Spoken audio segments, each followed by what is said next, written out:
Siddhartha Siddhartha by Hermann Hesse. Translated by Günter Olsch, Anke Dreyer, Amy Coulter, Stefan Langer and Semyon Chichenets, and read by Adrian Pretzelis. Chapter 3. Gotama. In the town of Savathi, every child knew the name of the exalted Buddha, and every house was prepared to fill the alms dish of Gotama's disciples, the silently begging ones. Near the town was Gotama's favourite place to stay, the grove of Jetavana, which the rich merchant Anathapindika, an obedient worshipper of the exalted one, had given him and his people for a gift. All tales and answers which the two young ascetics had received in their search for Gotama's abode had pointed them towards this area, and arriving at Savathi, in the very first house, before the door of which they stopped to beg, food has been offered to them, and they accepted the food, and Siddhartha asked the woman who handed them the food, "We would like to know, O charitable one, where the Buddha dwells, the most venerable one, for we are two samanas from the forest, and have come to see him, the perfected one, and to hear the teachings from his mouth." Quoth the woman, "Here you have truly come to the right place, you samanas from the forest. You should know in Jetavana, in the garden of Anathapindika, is where the exalted one dwells. There you pilgrims shall spend the night, for there is enough space for the innumerable who flock here to hear the teachings from his mouth." This made Govinda happy, and full of joy he exclaimed, "Well, so, thus we have reached our destination, and our path has come to an end. But tell us, O mother of the pilgrims, do you know him, the Buddha? Have you seen him with your own eyes?" Quoth the woman, "Many times I have seen him, the exalted one. On many days I have seen him walking through the alleys in silence, wearing his yellow cloak, presenting his alms dish in silence at the doors of the houses, leaving with a filled dish." Delightedly Govinda listened, and wanted to ask and hear much more, but Siddhartha urged him to walk on.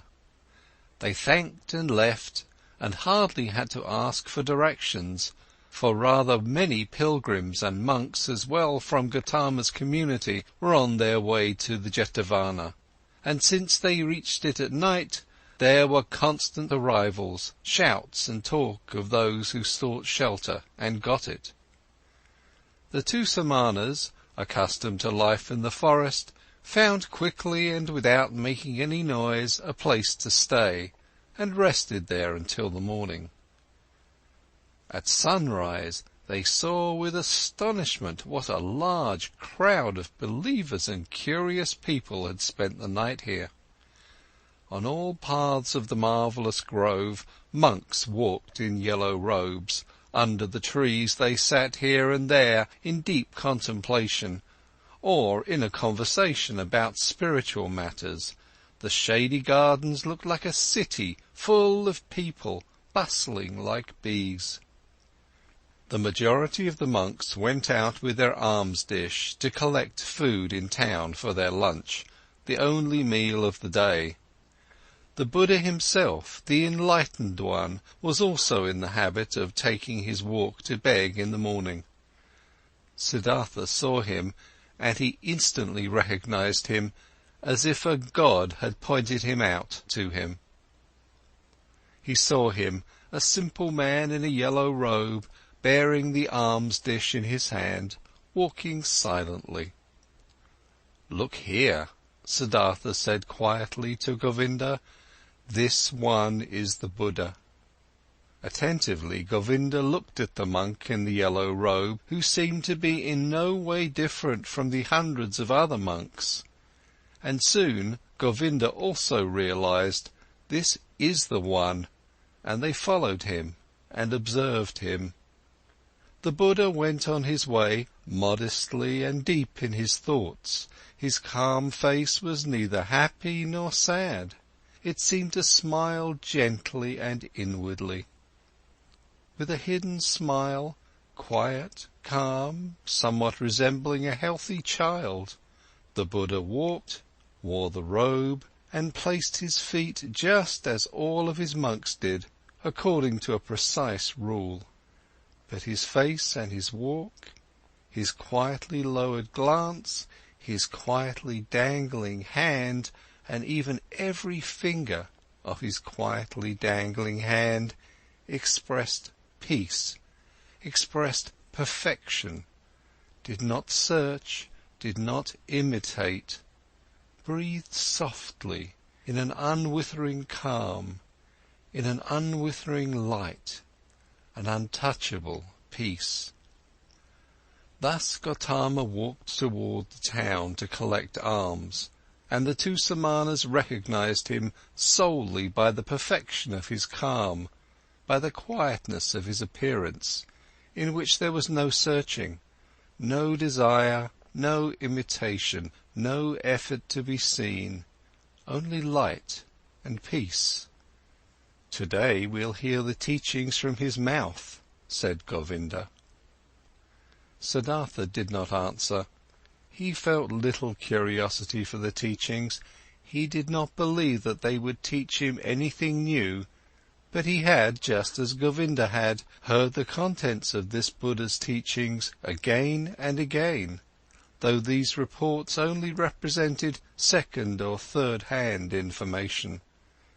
But attentively he looked at Gotama's head, his shoulders, his feet, his quietly dangling hand, and it seemed to him as if every joint of every finger of this hand was of these teachings, spoke of, breathed of, inhaled the fragrance of, glistened of the truth. This man, this Buddha, was truthful down to the gesture of his last finger.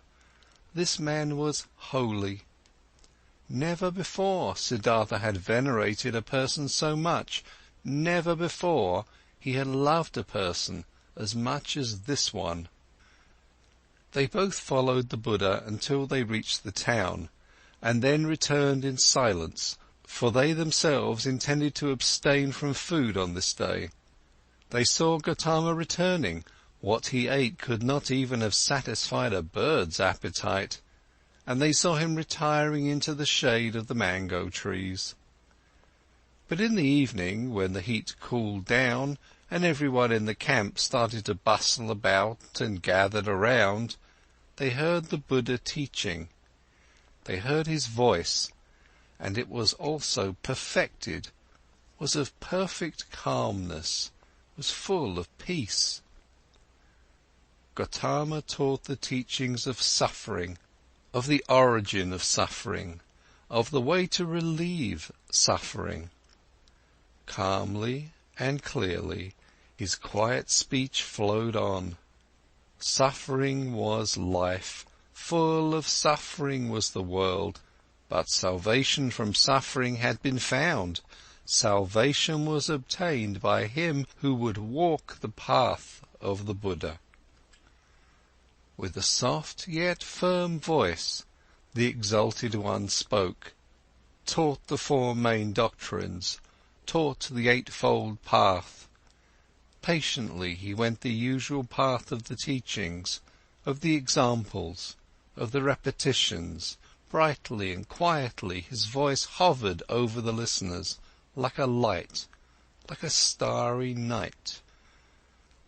When the Buddha, night had already fallen, ended his speech, many a pilgrim stepped forward and asked to be accepted into the community, sought refuge in the teachings. And Gotama accepted them by saying, "You have heard the teachings well. It has come to you well. Thus join us and walk in holiness to put an end to all suffering."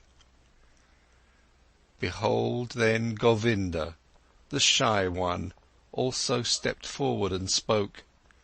I also take my refuge in the Exalted One and his teachings."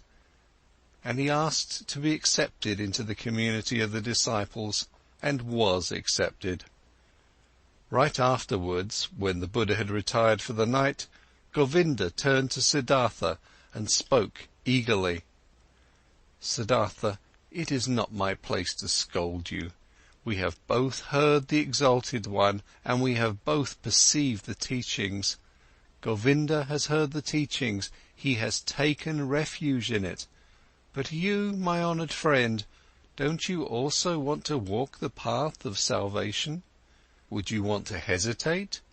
Do you want to wait any longer?" Siddhartha awakened as if he had been asleep when he heard Govinda's words. For a long time he looked into Govinda's face. Then he spoke quietly in a voice without mockery. "Govinda, my friend, now you have taken this step, now you have chosen this path. Always, oh Govinda, you've been my friend, you've always walked one step behind me. Often I have thought, won't Govinda for once also take a step by himself, without me, out of his own soul? Behold, now you've turned into a man and are choosing your path for yourself. I wish that you would go it up to its end, O my friend, that you shall find salvation." Govinda, not completely understanding it yet, repeated his question in an impatient tone. "Speak up, I beg you, my dear. Tell me, since it could not be any other way, that you also, my learned friend, will take your refuge with the exalted Buddha." Siddhartha placed his hand on Govinda's shoulder. "You failed to hear my good wish for you, O Govinda. I am repeating it. I wish that you would go this path up to its end, that you shall find salvation." In this moment, Govinda realized that his friend had left him, and he started to weep. "Siddhartha!" he exclaimed lamentingly. Siddhartha kindly spoke to him. "Don't forget, Govinda, that you are now one of the Samanas of the Buddha. You have renounced your home and your parents, renounced your birth and possessions, renounced your free will, renounced all friendship. This is what the teachings require. This is what the Exalted One wants. This is what you wanted for yourself. Tomorrow, O Govinda, I'll leave you." For a long time the friends continued walking in the grove. For a long time they lay there and found no sleep. And over again Govinda urged his friend he should tell him why he would not want to seek refuge in Gotama's teachings. What fault he would find in these teachings? But Siddhartha turned him away every time and said, "Be content, Govinda. Very good are the teachings of the Exalted One. How could I find a fault in them?" Very early in the morning, a follower of Buddha, one of his oldest monks, went through the garden and called all those to him who had as novices taken their refuge in the teachings, to dress them up in the yellow robe and to instruct them in the first teachings and duties of their position. Then Govinda broke loose, embraced once again his childhood friend, and left with the novices. But Siddhartha walked through the grove, lost in thought. Then he happened to meet Gotama, the Exalted One, and when he greeted him with respect, and the Buddha's glance was so full of kindness and calm, the young man summoned his courage and asked the Venerable One for the permission to talk to him. Silently the Exalted One nodded his approval. Quoth Siddhartha, "Yesterday, O Exalted One, I had been privileged to hear your wondrous teachings. Together with my friend I had come from afar to hear your teachings, and now my friend is going to stay with your people. He has taken his refuge with you. But I will again start on my pilgrimage." "As you please." The Venerable One spoke politely. "Too bold is my speech," Siddhartha continued, "but I do not want to leave the Exalted One without having honestly told him my thoughts. Does it please the Venerable One to listen to me for one moment longer?" Silently the Buddha nodded his approval. Quoth Siddhartha, "One thing, O most Venerable One, I have admired in your teaching most of all. Everything in your teachings is perfectly clear, is proven. You are presenting the world as a perfect chain, a chain which is never and nowhere broken, an eternal chain, the links of which are causes and effects. Never before this has been seen so clearly, never before this has been presented so irrefutably. Truly, the heart of every Brahmin has to beat stronger with love once he has seen the world through your teachings perfectly connected, without gaps, clear as a crystal, not depending on chance, not depending on gods. Whether it may be good or bad, whether living according to it would be suffering or joy, I do not wish to discuss. Possibly this is not essential, but the uniformity of the world, that everything which happens is connected, that the great and the small things are all encompassed by the same forces of time, by the same law of causes, of coming into being and of dying, this is what shines brightly out of your exalted teachings, O perfected one. But according to your very own teachings, this unity and necessary sequence of all things is nevertheless broken in one place, through a small gap. This world of unity is invaded by something alien, something new, something which had not been there before and which cannot be demonstrated and cannot be proven. These are your teachings of overcoming the world, of salvation. But with this small gap, with this small breach, the entire eternal and uniform law of the world is breaking apart again and becomes void. Please forgive me for expressing this objection." Quietly Gotama had listened to him, unmoved. Now he spoke, the perfected one, with his kind, with his polite and clear voice. "You've heard the teachings, O son of a Brahmin, and good for you that you've thought about it thus deeply. You found a gap in it, an error. You should think about this further. But be warned, O seeker of knowledge, of the thicket of opinions and of arguing about words. There is nothing to opinions. They may be beautiful or ugly, smart or foolish. Everyone can support them or discard them. But the teachings you've heard from me are no opinion, and their goal is not to explain the world to those who seek knowledge. They have a different goal. Their goal is salvation from suffering. This is what Gotama teaches, nothing else. I wish that you, O exalted one, would not be angry with me," said the young man. "I have not spoken to you like this to argue with you, to argue about words. You are truly right, there is little to opinions. But let me say this one more thing. I have not doubted in you for a single moment. I have not doubted for a single moment that you are Buddha, that you have reached the goal, the highest goal towards which so many thousands of Brahmins and the sons of Brahmins are on their way. You have found salvation from death. It has come to you in the course of your own search, on your own path, through thoughts, through meditation, through realizations, through enlightenment. it has not come to you by means of teachings. And, thus is my thought, O exalted one, nobody will obtain salvation by means of teachings. You will not be able to convey and say to anybody, O venerable one, in words and through teachings, what has happened to you in the hour of enlightenment.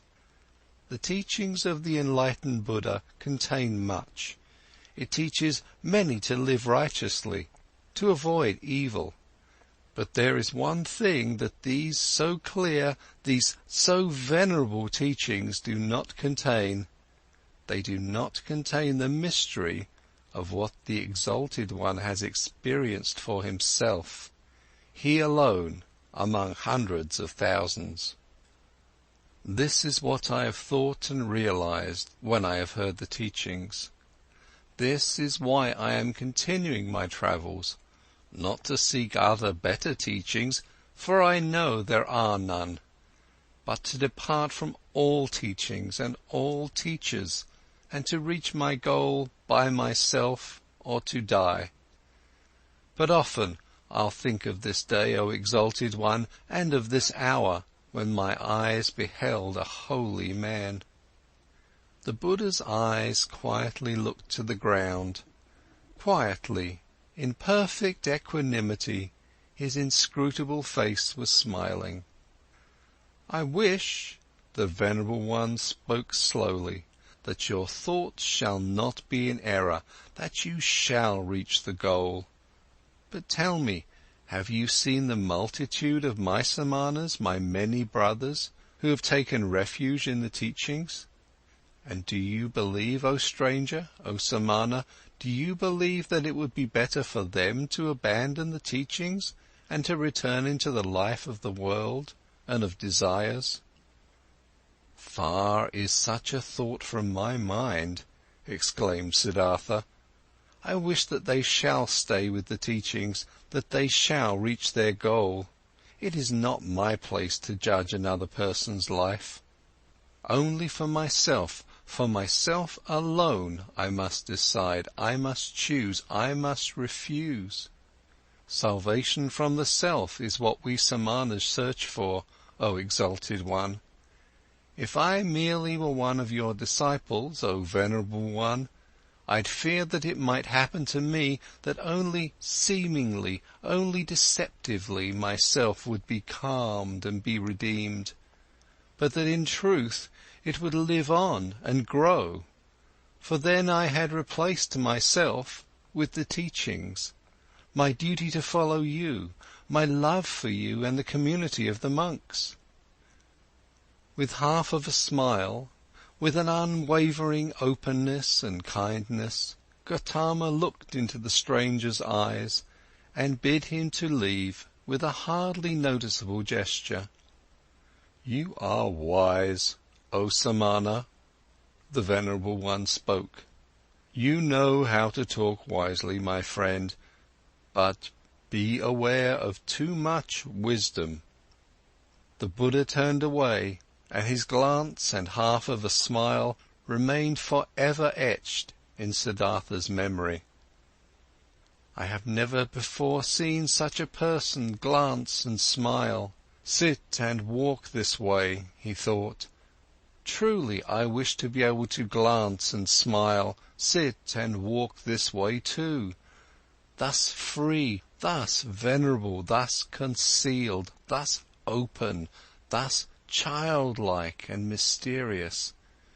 Truly, only a person who has succeeded in reaching the innermost part of his self would glance and walk this way. Well, so, I also will seek to reach the innermost part of myself. I saw a man, Siddhartha thought, a single man, before whom I would have to lower my glance. I do not want to lower my glance before any other, not before any other. No teachings will entice me any more, since this man's teachings have not enticed me. I am deprived by the Buddha, thought Siddhartha. I am deprived, and even more he has given to me. He has deprived me of my friend, the one who had believed in me and now believes in him, who had been my shadow and is now Gotama's shadow. But he has given me Siddhartha, myself. End of chapter 3.